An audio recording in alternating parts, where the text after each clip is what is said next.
ಪಾಂಡವಪುರ ತಾಲೂಕಿನ ಹಳೇಬೀಡು ಸುಂಕಾತಣ್ಣೂರು ಗ್ರಾಮದ ವ್ಯಾಪ್ತಿಯಲ್ಲಿ ನಿರ್ಮಿಸಿರುವ 6611 ಕೆವಿ ವಿದ್ಯುತ್ ಉಪಕೇಂದ್ರವನ್ನು ಉದ್ಘಾಟನೆಗೊಳಿಸಿದ ಮೇಲುಕೋಟೆ ವಿಧಾನಸಭಾ ಕ್ಷೇತ್ರದ ಶಾಸಕರಾದ ಶ್ರೀ ದರ್ಶನ್ ಪುಟ್ಟಣ್ಣಯ್ಯ.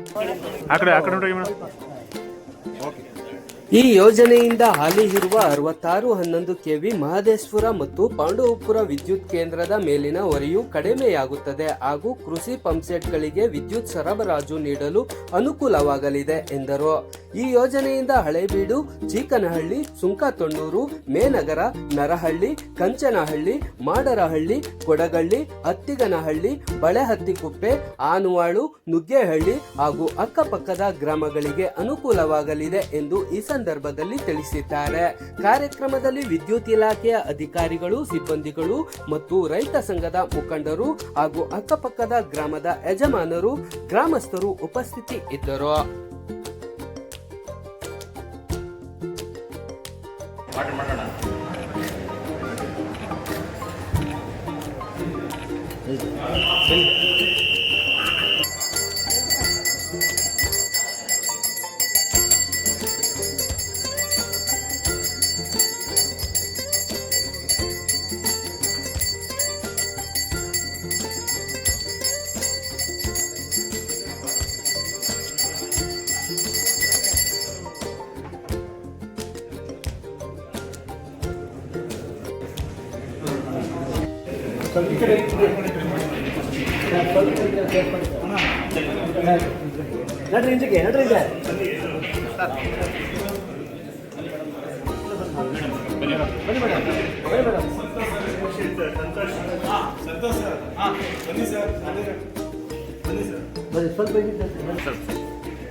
ಓಪನ್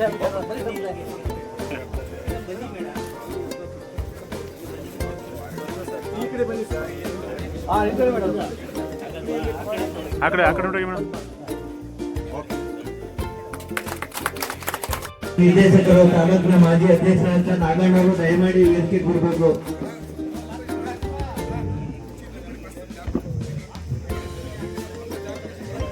ಹಾಗೆ ಮಂಜುನಾಥ್ ರವರು ಆಯ್ತು, ವೇದಿಕೆ ಬರಬೇಕು.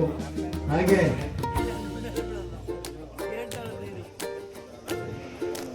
ನಾಗರಾಜಣ್ಣ ಬರಲಿಲ್ಲ.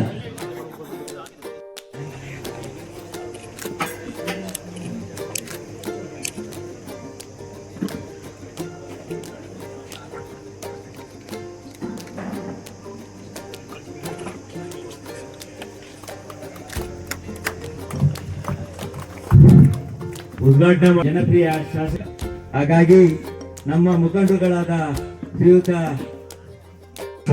ಹಾಕಿದ್ದಾನೆ. ಒಂದು 66 ಕೆವಿ ಸ್ಟೇಷನ್ ಮಾಡಿದ್ವಿ. ಮುಂಚೆ ಈ ಭಾಗಕ್ಕೆ ಪಾಂಡವಪುರದಿಂದ ಮತ್ತೆ ಸುತ್ತಮುತ್ತಲ ಇದರಿಂದ ಮಹದೇಶ್ವರಪುರದಿಂದ ಪವರ್ ಸಪ್ಲೈ ಕೊಡ್ತಾ ಇದ್ರು. ಲೆಂತ್ ತುಂಬಾ ಜಾಸ್ತಿ ಆಗಿರೋದ್ರಿಂದ 11 ಕೆವಿ ಇದು ನಿಮಗೆ ವೋಲ್ಟೇಜ್ ಮತ್ತೆ ಇದು ವೋಲ್ಟೇಜ್ ಕಡಿಮೆ ಆಗ್ತಿತ್ತು, ಉತ್ತಮ ಕರೆಂಟ್ ಕೊಡದೇ ಇರೋದ್ರಿಂದ ಇಲ್ಲಿ ಸುಂಕತಣ್ಣೂರಲ್ಲಿ ಒಂದು ಸ್ಟೇಷನ್ ಮಾಡಬೇಕು ಅಂತ ಅಂದ್ಬಿಟ್ಟು ಅಂತ ನಾವು ಯೋಚನೆ ಮಾಡ್ಕೊಂಡ್ವಿ. ಅಲ್ಲಿ ಸುಂಕತಣ್ಣೂರು ಜಾಗ ಸಿಕ್ಕಿದ್ದೇನೆ, ಇಲ್ಲಿ ಜಾಗ ಸಿಕ್ಕಿದೆ. ಹಳೇಬೀಡಿನಲ್ಲಿ ಸ್ಟೇಷನ್ ಮಾಡಿದ್ದೀವಿ. ಈ ಸ್ಟೇಷನ್ನಿಂದ ಈ ಸುತ್ತಮುತ್ತ ಗ್ರಾಮಗಳಿಗೆಲ್ಲ ಒಳ್ಳೆ ಉತ್ತಮವಾದ ಪವರ್ ಸಪ್ಲೈ ಕೊಡೋದಕ್ಕೆ ಇದಾಗುತ್ತೆ. ಹಳೇಬೀಡು, ಚೀಕನಹಳ್ಳಿ, ಸುಂಕತಣ್ಣೂರು, ನರಹಳ್ಳಿ, ಕೆಂಚನಹಳ್ಳಿ ಸುತ್ತಮುತ್ತ ಗ್ರಾಮಗಳಿಗೆಲ್ಲನೂ ಒಳ್ಳೆ ಸ್ಟೇಷನ್ ಪವರ್ ಸಪ್ಲೈ ಕೊಡೋದಕ್ಕೋಸ್ಕರ ಇದನ್ನು ಮಾಡಿದ್ವಿ. ಇನ್ನು ಮುಂದೆ ನೆಕ್ಸ್ಟ್ ಇಲ್ಲಿಂದ ಪವರ್ ಸಪ್ಲೈಗೆ ಸುತ್ತಮುತ್ತ ಇದನ್ನು ಕೊಡ್ತೀವಿ ಅಂತ ಹೇಳೋದಕ್ಕೆ ಇಷ್ಟಪಡ್ತೀವಿ.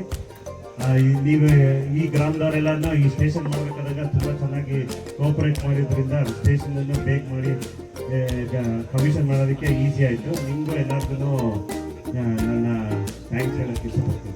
ಮತ್ತು ನಮಗೆ ಗೊತ್ತು ಪಾಂಡವಪುರ ಮತ್ತೆ ಮಹದೇಶ್ವರಪುರದಿಂದ ಲೈನ್ ತುಂಬಾ ಲೆಂತ್ ಇರ್ತೀವಿ, 11 ಕೆವಿ ಲೈನ್. ಸೊ ಅದರಿಂದ ಏನೇ ಒಂದು ಇಂಟ್ರಪ್ಷನ್ ಆದ್ರೆ, ಅಡಚಣೆ ಆದ್ರೆ ನಿಮ್ಮ ಟಿಸಿಗಳಿಗೆ ಇಂಟ್ರಪ್ಷನ್ ಆಗ್ತಿತ್ತು.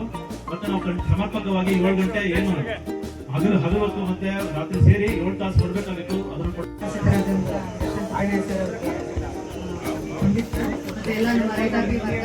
ಮೈಕ್ ಹತ್ರ ಇಟ್ಕೊಳ್ಳಿ ಮೇಡಮ್,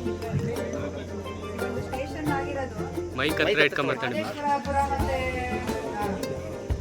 ಒಳ್ಳೆ ಕೇಸ್. ಮಾದೇಶ್ವರಾಪುರ ಮತ್ತೆ ಪಾಂಡವಪುರದಿಂದ ಗೊತ್ತಾಗ್ತು ತುಂಬಾ ಎಲ್ಲ ನೆನಪಿಟ್ಟಿದ್ರು. ಸೊ ಹಂಗಾಗಿ ಟ್ರಾವೆಲ್ ಅಟೆಂಡ್ ಮಾಡಕ್ ಅವ್ರಿಗೆ ಕಷ್ಟ ಆಗ್ತಾ ಇತ್ತು. ಮತ್ತೆ ನಮ್ಮ ರೈತರಿಗೂ ಸಮರ್ಪಕ ವಿದ್ಯುತ್ ಸರಿಯಾಗಿ ಕೊಡಕ್ಕಾಗ್ತಾ ಇರಲಿಲ್ಲ. ಇದರಿಂದ ಇಂಟ್ರಪ್ಷನ್ ತುಂಬಾ ಆಗ್ತಾ ಇತ್ತು. ಟ್ರಾನ್ಸ್ಫಾರ್ಮರ್ ಇಟ್ಕೊಂಡಿದ್ದೀವಿ, ಡಿಸ್ಟರ್ಬೆನ್ಸ್ ಆಯ್ತದಣ್ಣ ಇಲ್ಲಿ ವಿಡಿಯೋ ಇದೆ ಟ್ರಾನ್ಸ್ಫಾರ್ಮರ್ ಹಾಕಿದ್ದೀವಿ. ಈಗ ಇದಕ್ಕೆ ನಾವು 3 ಫೀಡರ್ನ ಎಲ್ಲ ಒಳಗಡೆ ಚೆನ್ನಾಗಿ ಮಾತಾಡ್ತಾರೆ, ಮೈಕಲ್ಲಿ ಮಾತಾಡೋಕೆ ಬರಲ್ಲ. ಬ್ರೇಕರ್ ಹಾಕೋದಕ್ಕೆ ಹೆಚ್ಚಿನ ಬ್ರೇಕರ್ ಹಾಕೋದ್ರಿಂದ ಮಾದೇಶ್ವರಾಪುರದಿಂದ ಯಾವ್ದು ಬರ್ತಾರೆ ಈ ಕಡೆ ಎಂಟು ಹತ್ರ ಬರೋ ವಿಲೇಜ್ಗಳಿಗೆ ನಾವು ಅಲ್ಲಿ ಬ್ರೇಕ್ ಮಾಡಿ ಇಲ್ಲಿ ಕೊಡೋದಕ್ಕೆ ನಾವು ಈ ಮುಂದಿನ ದಿನಗಳಲ್ಲಿ ನಾವು ಅದನ್ನ ರೆಡಿ ಮಾಡ್ಕೊಳ್ತೀವಿ. ಮತ್ತೆ ಏನಾದರೂ ಇನ್ನೊಂದು ಸುತ್ತಮುತ್ತ ವಿಲೇಜ್ಗಳು ನಿಮಗೆ ಗೊತ್ತಿದೆ, ಇದರಿಂದ ತಕ್ಷಣಕ್ಕೆ ಏನಾಗಿದೆ ಅದು ಕೊಟ್ಟಿದ್ದೀವಿ. ಇನ್ನು ಮುಂದಿನ ದಿನಗಳಲ್ಲಿ ಏನಾದ್ರು ಅಲ್ಲಿ ಲೋಡ್ ಕಡಿಮೆ ಮಾಡ್ಬೋದಾ, ಆ ಸ್ಟೇಷನಿಂದ ಬರೋದನ್ನ ಲೋಡ್ ಕಡಿಮೆ ಮಾಡಿ ಇದಕ್ಕೆ ನಿಮಗೆ ಕೊಡ್ಕೋಬೋದಾ, ಅದನ್ನ ನಾವು ಡಿಸೈಡ್ ಮಾಡಿ ಅಡಿಷನಲ್ ವಿಲೇಜ್ಗಳನ್ನ ಇದಕ್ಕೆ ನಾವು ಸೇರಿಸ್ಕೊಳ್ತೀವಿ. Thank you. ವಿಲೇಜ್ಗಳು ಇದೆ ಹೇಳ್ಬೇಕಾದ್ರೆ ಅದು MLA ಹೇಳ್ತಾರೆ ಬಿಡಿ, ಶಾಸಕರು ಹೇಳ್ತಾರೆ. ಹಳೇಬೀಡು ಸುಂಕಾತಣ್ಣೂರು ಗ್ರಾಮ ವ್ಯಾಪ್ತಿಯಲ್ಲಿ ನಿರ್ಮಿಸಿರ್ತಕ್ಕಂಥ 66/11 KV ವಿದ್ಯುತ್ ಉಪಕೇಂದ್ರವನ್ನು ಉದ್ಘಾಟನೆ ಮಾಡ್ತಾ ಇರ್ತಾರೆ. ಈ ಭಾಗದಲ್ಲಿ ಸಾಕಷ್ಟು ತೊಂದರೆ ಆಗ್ತಿತ್ತು ರೈತರಿಗೆ, ಕೃಷಿ ಪಂಪ್ ಸೆಟ್ಗಳಿಗೆ. ಅದರಲ್ಲೂ ಸಾಕಷ್ಟು ತೊಂದರೆ ಆಗಿ ಇವಾಗ ಕಳೆದ 3-4 ದಿನಗಳಿಂದನೂ ಕೂಡ ಇದೊಂದು ಪ್ರತಿಭಟನೆ ಆಗಿತ್ತು. ಆ ನಿಟ್ಟಿನಲ್ಲಿ ಈ ಭಾಗದ ರೈತರಿಗೆ ಅನುಕೂಲ ಆಗಲಿ ಅಂತೇಳಿ ನಮ್ಮ ಶಾಸಕರು ಈ ಒಂದು ಯೋಜನೆಯನ್ನ ಇಲ್ಲಿ ತಂದಿದ್ದಾರೆ. ನಿಜಕ್ಕೂ ಕೂಡ ಇದು ಶ್ಲಾಘನೀಯ. ಅವ್ರಿಗೆ ನಿಮ್ಮೆಲ್ಲರ ಪರವಾಗಿ ತುಂಬ ಹೃದಯದ ಅಭಿನಂದನೆಗಳನ್ನು ಸಲ್ಲಿಸ್ತೇವೆ. ಅದೇ ರೀತಿ ಏನು ಈ ಒಂದು ಯೋಜನೆಯಿಂದ ಈ ಸುತ್ತಮುತ್ತಲ ಗ್ರಾಮಗಳಿಗೆ ಸುಂಕತಣ್ಣೂರು ಆಗ್ಬೋದು, ಬೆಳೆಯತಿಕುಪ್ಪೆ ಆಗ್ಬೋದು, ನಾಡಹಳ್ಳಿ ಆಗ್ಬೋದು, ಕೊಡಗಳ್ಳಿ ಆಗ್ಬೋದು, ಮತ್ತೆ ಹಳೇಬೀಡು, ಚೀಕ್ನಹಳ್ಳಿ, ಮೀನಾಗ್ರ, ನರಹಳ್ಳಿ, ಕೆಂಚನಹಳ್ಳಿ ಈ ಎಲ್ಲ ಗ್ರಾಮಗಳಿಗೂ ಕೂಡ ಮುಂದೆ ಕೃಷಿ ಪಂಪ್ ಸೆಟ್ಗಳಿಗೆ ಅನುಕೂಲ ಆಗ್ತದೆ. ಈ ಯೋಜನೆ ಜಾರಿಗೆ ತಂದಿರೋದ್ರಿಂದ ಇಷ್ಟು ಹಳ್ಳಿಗಳಿಗೆ ಯಾವುದೇ ರೀತಿಯ ಮುಂದಿನ ದಿನಗಳಲ್ಲಿ ಕೃಷಿಗೆ ನಮಗೆ ತೊಂದರೆ ಆಗಲ್ಲ. ಯಾಕಂತ ಹೇಳಿದ್ರೆ ನಿನ್ನೆ ಗಂಟ ನೀವು ನೋಡೋದ್ರೆ ಸಾಕಷ್ಟು ತಾಪಮಾನ ಇತ್ತು. ನಿನ್ನೆ ಮಳೆ ಆಗಿರೋದ್ರಿಂದ ಒಂದು ಸ್ವಲ್ಪ ಇವೆಲ್ಲ ಬೋರ್ಗಳು ರೀಚಾರ್ಜ್ ಆಗೋದ್ರಿಂದ ಮುಂದಿನ ದಿನಗಳಲ್ಲಿ ಒಂದು ಸ್ವಲ್ಪ ಸಮಸ್ಯೆ ಕಡಿಮೆ ಆಗ್ತಿದೆ. ಈ ಒಂದು ಕೇಂದ್ರ ಸ್ಥಾಪನೆ ಆಗಿರೋದ್ರಿಂದ ಮುಂದಿನ ದಿನಗಳಲ್ಲಿ ಸಮಸ್ಯೆ ಒಂದು ಸ್ವಲ್ಪ ಬಗೆಹರಿತಿದೆ ಅಂತ ನಾನಾದರೂ ಭಾವಿಸ್ತಾ ಮಾತಾಡಿ. ವೇದಿಕೆ ಮೇಲಿರುವಂತ ಎಲ್ಲ ಗಣ್ಯರೇ ಹಾಗೂ ವೇದಿಕೆ ಮುಂಭಾಗಿರುವಂತಹ ಮಾಧ್ಯಮ ಮಿತ್ರರೇ ಹಾಗೂ ಸುತ್ತಮುತ್ತಲಿರುವಂತ ಎಲ್ಲ ಗ್ರಾಮಸ್ಥರೇ ಹಾಗೂ ಅಧಿಕಾರಿಗಳೇ, ಮೊದಲನೇದಾಗಿ ಅಧಿಕಾರಿಗಳಿಗೆ ಮತ್ತೆ ಕಾಂಟ್ರಾಕ್ಟರ್ಗಳಿಗೆ ಈ ಒಂದು ಎಲ್ಲ ಏನು ಸರ್ಕಾರದ ಭಾಗವಂತ ಎಲ್ಲರಿಗೂ ನಾನು ಧನ್ಯವಾದಗಳನ್ನ ಹೇಳಕ್ ಇಷ್ಟಪಡ್ತೀನಿ. ಈ ಒಂದು ಉದ್ಘಾಟನೆ ಮಾಡ್ಕೊತೀನಿ. ಈ ಭಾಗದ ಜನರಿಗೆ ಅನುಕೂಲ ಆಗಲಿ ಅಂತ ನಿಮ್ಮೆಲ್ಲರ ಪರವಾಗಿ ಅವ್ರಿಗೆ ಧನ್ಯವಾದ. ಈಗ ಡೈರೆಕ್ಟ್ ಆಗಿ ಎಲ್ಲರೂ ಹೇಳಿದ್ರೆ ನಿಮಗೆ ಡೈರೆಕ್ಟ್ ಆಗಿ ಇಲ್ಲಿಗೆ ಇನ್ನೂರುಗಳಿಗೆ ಈ ಸಪ್ಲೈ ಬರ್ತಿದ್ದು ಕೂಸುಕೆರೆಯಿಂದ ಮತ್ತೆ ಪಾಂಡವಪುರದಿಂದ. ಅದರಿಂದ ಈ ಸ್ಟೇಷನ್ ಆಗಿರೋ ಮಾದೇಶ್ವರದಿಂದ ಈ ಸ್ಟೇಷನ್ ಆಗಿರೋದ್ರಿಂದ ಈ ಆಗಂತ ಅನುಕೂಲಗಳು ಏನು 66/11 KV ಮಾದೇಶ್ವರಪುರ ಪಾಂಡವಪುರ ವಿದ್ಯುತ್ ಕೇಂದ್ರ ಮೇಲಿನ ಹೊರೆ ಕಮ್ಮಿ ಆಗ್ತಿದೆ.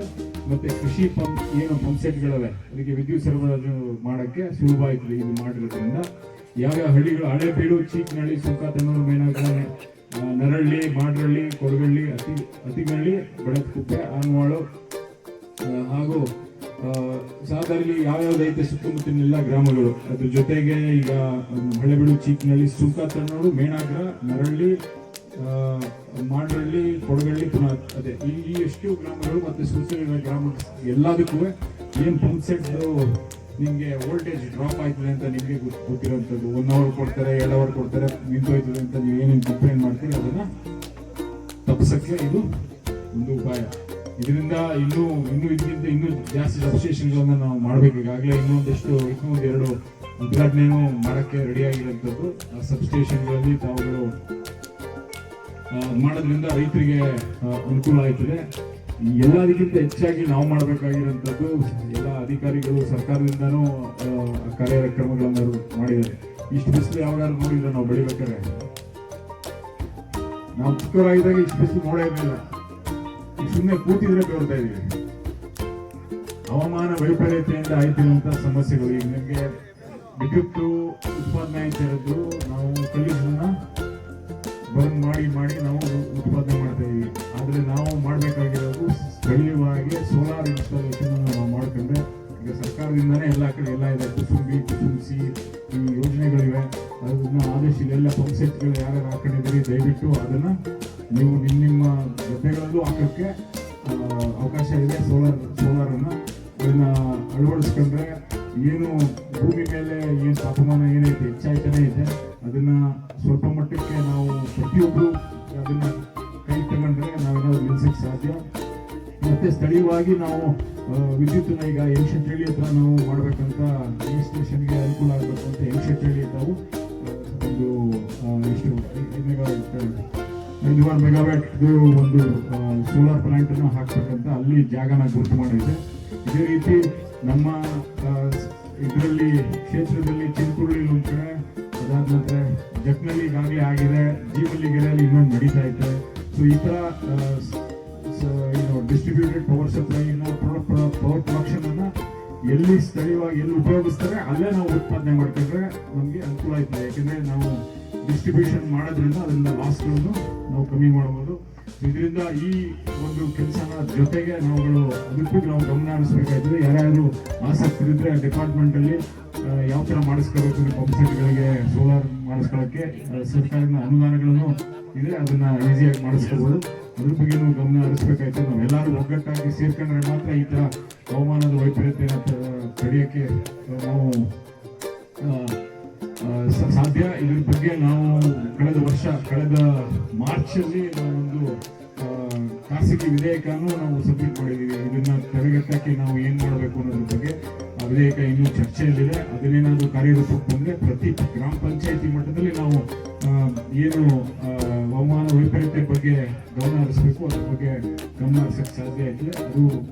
ಅದಕ್ಕೆ ನಿಮಗೆ ಈ ವೇದಿಕೆಯ ಮೂಲಕ ನಿಮ್ಮಲ್ಲಿ ಕೇಳ್ಕೊಳ್ತೇನೆಂದ್ರೆ ಅದಕ್ಕೆ ತಾವೆಲ್ಲ ಕೈ ಜೋಡಿಸಿದ್ರೆ ನಾವು ಒಂದು ಗುರಿನ ತಲುಪಕ್ಕೆ ಸಾಧ್ಯ ಅಂತ ಹೇಳ್ತಾ, ಮತ್ತೊಮ್ಮೆ ಅಧಿಕಾರಿಗಳು ಮತ್ತೆ ಎಲ್ಲರಿಗೂ ಇಲ್ಲಿ ಸುತ್ತಮುತ್ತ ಗ್ರಾಮಸ್ಥರೆಲ್ಲರೂ ಸಹಕಾರ ಕೊಟ್ಟಿರೋದು ಸಬ್ಸ್ಟೇಷನ್ ಮಾಡೋಕ್ಕೆ ಸಾಧ್ಯ ಆಗಿದೆ. ನಿಮ್ಮೆಲ್ಲರಿಗೂ ಧನ್ಯವಾದಗಳು ಹೇಳಿ ನಿಮಗೆಲ್ಲರಿಗೂ ಒಳ್ಳೆಯದಾಗಿ ಮತ್ತೆ ಏನು KV ಡಿಪಾರ್ಟ್ಮೆಂಟ್ ಅವರವರೇ ನಮಗೆ ಚೆನ್ನಾಗಿ ಪವರ್ ಸಪ್ಲೈ ಕೊಡಲಿ. ನಾವು ನಮ್ಮ ಬೆಳೆ ಬೆಳೆಯೋಕ್ಕೆ ಯಾವುದೇ ಥರದ ಅನಾನುಕೂಲ ಆಯ್ತಲ್ವೇ. ಬೆಳ್ಳಾಳಲ್ಲಿ ಐತೆ, ಮೇಲ್ಕೋಟೆಯಲ್ಲಿ ಐತೆ, ಈ ಭಾಗದಲ್ಲಿ ಹೇಳ್ತಾ ಇನ್ನೂ ಒಂದು ಆಸ್ಪತ್ರೆ ಮಂಜೂರು ಮಾಡೋಕ್ಕಾಗಲ್ಲ ಅಂತ ಸರ್ಕಾರದಿಂದ ಅವಾಗಲೇ ಮನವಿ ಕೊಟ್ಟಿದ್ವಿ, ಹೇಳಿದ್ದಾರೆ. ಏನಿದ್ರು ನಾವು ಆಯುಷ್ಮಾನ್ ಆರೋಗ್ಯ ಕೇಂದ್ರಗಳು ಆ ಥರದ್ದೆಲ್ಲ ನಾವು ಮಂಜೂರು ಮಾಡಿಸೋಕ್ಕೆ ನಾವು ಕೇಳ್ಕೊಳ್ಳೋದು ಅಷ್ಟೇ ಹೊರತು ಇನ್ನೊಂದು ಪ್ರೈಮರಿ ಹೆಲ್ತ್ ಕೇರ್ ಏನಿದೆ, ಹೆಲ್ತ್ ಯೂನಿಟ್ ಏನಿದೆ ಅದನ್ನ ಮಾಡಿಸೋಕ್ಕೆ ಕಷ್ಟ ಐತೆ. ಇರೋದನ್ನ ಹೇಳ್ತಾ ಇದ್ದೀನಿ, ಸುಮ್ಮನೆ ಆಯ್ತು ಮಾಡಿಸ್ತೀನಿ ಅಂತ ಹೇಳ್ಬಿಟ್ಟು ಹೋಗೋದು. ಆದರೆ ಇರೋ ವಾಸ್ತವಾಂಶಗಳು ನಮ್ದು ಜನಸಂಖ್ಯೆಗೆ ಅನುಗುಣವಾಗಿ ಎಷ್ಟು ಆಸ್ಪತ್ರೆಗಳಿದೆ ಅದಕ್ಕಿಂತ ಜಾಸ್ತಿನೇ ಇದೆ ನಮ್ಮ ತಾಲೂಕಲ್ಲಾಗಲಿ ನಮ್ಮ ಜಿಲ್ಲೆಯಲ್ಲಾಗಲಿ. ಇದರಿಂದ ಮುಂದಿನ ದಿನಗಳ ಆಯುಷ್ಮಾನ್ ಆರೋಗ್ಯ ಕೇಂದ್ರ ಆಗಿರ್ಬೋದು, ಬೇರೆ ಏನಾದರೂ ಅಪ್ರೂವ್ ಮಾಡಿಸೋಕ್ಕಾದ್ರೆ ಅದನ್ನ ನಾವು ಮಾಡಿಸಬೇಕು. ಸಣ್ಣ ಕೈಗಾರಿಕೆ ಬಗ್ಗೆ ನಿಮಗೆ ಗೊತ್ತು, ಮಾಡಿದ್ವಿ ಗೇಟಲ್ಲಿ ನಾವು 16 ಎಕರೆನ ರಿಸರ್ವ್ ಮಾಡಿದ್ವಿ. ಹೀಗಾಗಿ ಅದನ್ನ ಅಪ್ರೂವಲ್ ತಗೋತಾ ಇದ್ವಿ. ಅದು ತಗೊಂಡ ತಕ್ಷಣ ಸಣ್ಣ ಕೈಗಾರಿಕೆನ ಅಲ್ಲಿ ಶುರು ಮಾಡಬೇಕು ಅಂತ ನಿಮ್ಗೆ ಮಾಡಿರುತ್ತೆ. ಇಲ್ಲಿ ಮರಕಳ್ಳಿ ಅಲ್ಲ, ಇದಕ್ಕೆ ನೀವೇನು ಕೋಲ್ಡ್ ಸ್ಟೋರೇಜ್ ಅಂತಾರೆ.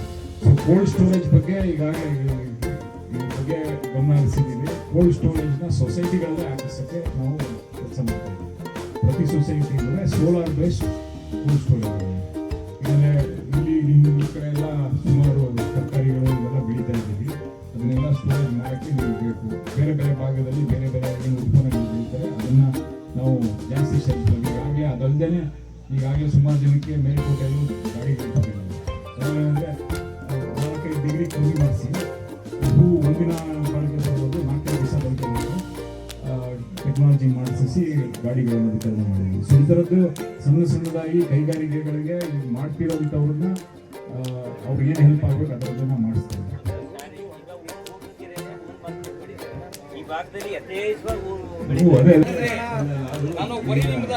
ಕಡೆ ಇದೆಲ್ಲ ಕೆರೆಗಳು ಈಗ ಮಾಡೋದು ಹೆಚ್ಚುಗಾರಿಕೆ ಇಲ್ಲ, ಅದಕ್ಕೆ ಸರಿಯಾಗಿ ನೀರು ತಲುಪೋದಿಲ್ಲ. ಪೈಪ್ ಹಾಕ್ಬಿಟ್ರೆ ನೀರು ಬರ್ತಾರೆ.